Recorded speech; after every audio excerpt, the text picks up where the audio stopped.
If you feel like record collecting is becoming too expensive and generally headed down the wrong path, you are not alone. That's my biggest takeaway from the annual Channel 33 RPM viewer survey. Last year, the overarching theme I heard was frustration. This year, the mood has morphed into resignation mixed with a sense of alarm. When I asked if the record industry is headed in the right direction, only 11% of you said, yeah, definitely. Meanwhile, 89% felt that major concerns exist or that this hobby is headed in the wrong direction. Despite this, most of you are still deeply in love with collecting, and the survey reveals why. Let's dive into this. Channel 33 RPM. The questions for this survey ran daily for 2 weeks in late November and early December on the Channel 33 RPM homepage. In total, I received more than 30,000 responses, making this one of the most comprehensive annual surveys of record collectors. That said, this is not a scientific survey, and these polls are not necessarily reflective of the record buying population at large, but rather viewers of this channel, which tend to be largely English-speaking males between the ages of 35 and 65. Let's start with the main concern. Price. When asked about the number one issue facing record collectors headed into 2026, 80% of you cited the rising price of records. Every other issue, from shipping costs to quality control, fell dramatically behind.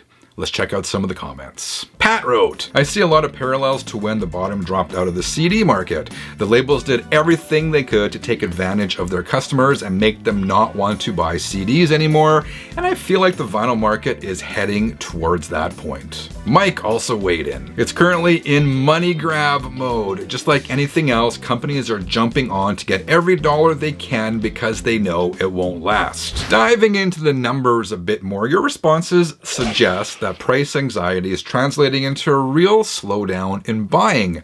38% of you expect to buy fewer records in 2026 versus only 13% who expect to buy more. When I asked those whose buying had slowed why, the reason was clear. 35% said records are too expensive, and another 31% cited a mix of high record costs, rising everyday expenses, and already owning most of what you want. Jumping over to the comments, Christopher wrote, if the refrigerator is empty and the car won't start, you can't buy any more records. Some cold hard truth and the reality for many people nowadays. John wrote, these days I have to really want the record to pull the trigger. Definitely more thought goes into it than ever before. John is not alone. Over half of you reported buying fewer records in 2025 compared to the previous year. We're also seeing a hard shift from indulging in blind buys and purchasing stacks of records to focusing only on the must-haves. 82% of you are buying 3 or fewer records a month, with 30% buying 0.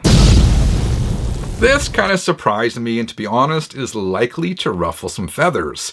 When I asked for your primary motivation for buying records instead of relying on streaming, the audio quality argument was almost entirely dismissed. Only 12% of you buy vinyl for superior sound quality, which kind of surprised me. But I guess with lossless streaming becoming the standard, the sonic gap is closing for many. The overwhelming majority of respondents, 65%, buy records because they want to own a physical artifact, the artwork, the liner notes, and the collectability. Vinyl for many of you is clearly more than just an audio format, and this was supported in the comments. TBNTX wrote, for me, it's because it is a tactile, tangible experience. There's something special about the process of choosing something that I want to hear, carefully removing the LP from its sleeve, placing it on the turntable, giving the record a wipe with my dust brush, and lowering the tone arm. D Carbs said, it's a way of keeping the original recording as intended. Unlike streaming, physical cannot be re-edited, re-recorded, or removed. The Vinyl Man wrote,